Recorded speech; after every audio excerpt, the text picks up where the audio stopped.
Hi hello सर्वांना YouTube family, कशी आहात? आय होप तुम्ही मस्त आणि मजेत असणार. तर मित्रांनो, नवीन असाल तर लाईक करा, नवीन असाल तर सबस्क्राईब करा आणि जुने असाल तर लाईक करा, कमेंट करा, शेअर करा आणि सपोर्ट करा.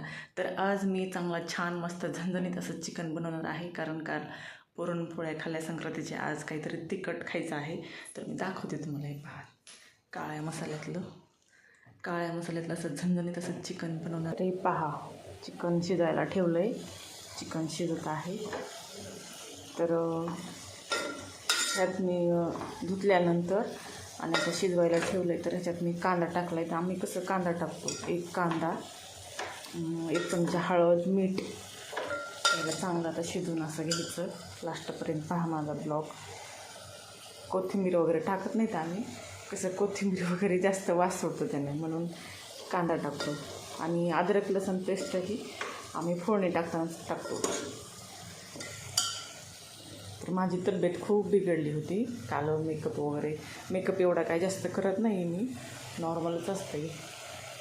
तरी पण खूप तब्येत ठीक नाही माझी, डोकं दुखतं आहे, ताप. तरी पण चला, आता ह्यांनी आणलं अचानक, चला म्हटले तिखट खायचं आहे. काल गोड खाल्लं त्यांना. पुरणपोळी कुणालाच आवडत नाही. पुरणपोळी विशेष म्हणजे खास मलाच आवडते पुरणपोळी, कुणालाच आवडत नाही.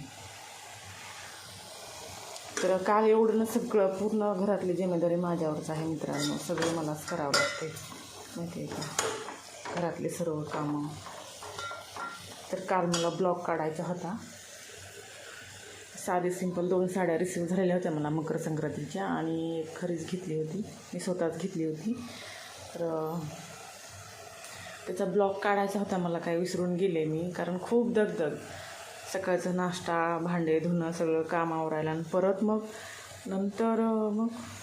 सगळं तयार होऊन नंतर 4 वाजता गेले मी तिकडं ते मंदिरमध्ये पोचण्यासाठी. तिथं वाण वगैरे दिलं असं, तिथं बायका भरपूर होत्या, ती हळदी कुंकाचा कार्यक्रम वगैरे. मग मला घरी यायला 5-5:30 वाजली. तिकडून आल्यानंतर एवढी थकले ना, मला लक्षातच राहिलं नाही. मला म्हणजे संक्रांती विशेष काहीतरी असं दाखवायचं होतं, बोलायचं होतं, साडी ही घातली होती, ते असं होऊन जातं ना. आणि कसं आहे, सपोर्ट करायला कोणच नाही, कुणी मोबाईल धरत नाही, कॅमेरा धरत नाही. मला स्वतःच करावं लागतं मित्रांनो, काय सांगा. हे पहा मित्रांनो, मसाला टाकत आहे, काळा मसाला. आणि कसं आहे, आमचा मसाला नाही एवढा कलर काळा नाही, पण टेस्टी आहे, खूप टेस्टी आहे. भाजी खूप मस्त आणि टेस्टी होते. शिरू दाखव ग मसाला. हे पहा मसाला, काय करतो.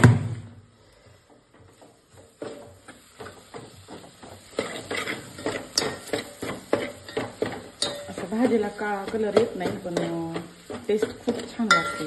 आणि खूप तिखट आहे, तिखट असल्यामुळं जास्त काही नाही टाकत. आणि मुलं पण खात नाहीत तिखट जमत नाही आमच्या घरी जास्त.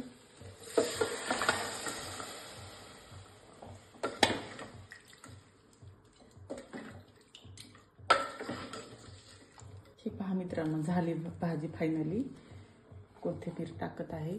आणि कसं आहे, टेस्टी लागते मसाला, पण तुम्हाला वाटन की म्हणजे काळा का दिसत नाही, कारण मसाला एवढा जास्त काळा नाही माझा, चॉकलेटी कलरचा आहे. तर पण टेस्टी लागते भाजी. ही पहा,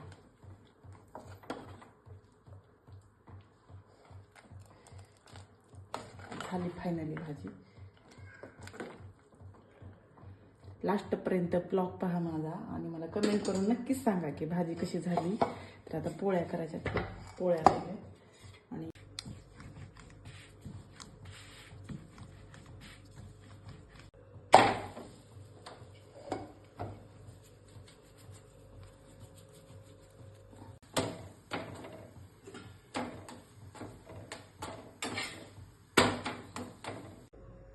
तर यूट्यूब फॅमिली पहा, हे फायनली चिकन झालंय, भाजी आणि हे राईस, हे चपाती, हे कांदा, लिंबू, गाजर, काकडी.